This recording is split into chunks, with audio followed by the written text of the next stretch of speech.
যে উদ্দেশ্য লক্ষ্য নিয়ে যে বাংলাদেশ আপনি প্রত্যাশা নিয়ে যুদ্ধ করেছিলেন সেই বাংলাদেশকে এখন দেখেন এই ৫৪ বছর পর? যেই আদর্শকে বুকে নিয়ে আমরা এই দেশকে স্বাধীন করেছি, স্বাধীনতার পরে তার উল্টা হয়েছে স্বৈরাচারী শাসন। স্বাধীনতার মাত্র ২-৩ বছর পরেই আপনারা জানেন ১৯৭৪ সালে এই দেশের বুকে সমস্ত মানুষের সমস্ত অধিকারকে কেড়ে নিয়ে একদলীয় শাসন বাকশাল কায়েম করা হয়েছিল। বাকশাল ছাড়া আর কোনো দল নাই।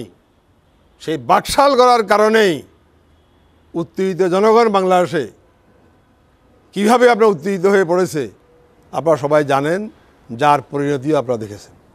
যদি বাকশাল না করে যে উদ্দেশ্য নিয়ে মানে বাংলাদেশ হয়েছিল, গণতান্ত্রিক বাংলাদেশ হবে, মানুষের স্বাধীনতা সার্বভৌমত্ব কায়েম করা হবে, সেগুলো না হওয়ার কারণে সেই ফসল তাদেরকে ভোগ করতে হয়েছে।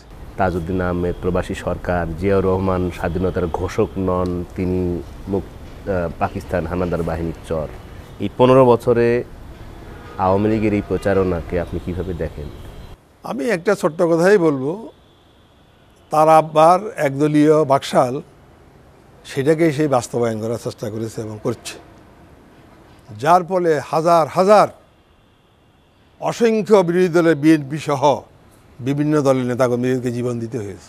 জুলাই আগস্টের আন্দোলনের মধ্য দিয়ে ৫ আগস্ট বাংলাদেশ আবার আমরা বলি যে স্বৈরাচার মুক্ত, ফ্যাসিবাদ মুক্ত হয়েছে, হানাদার মুক্ত হয়েছেন।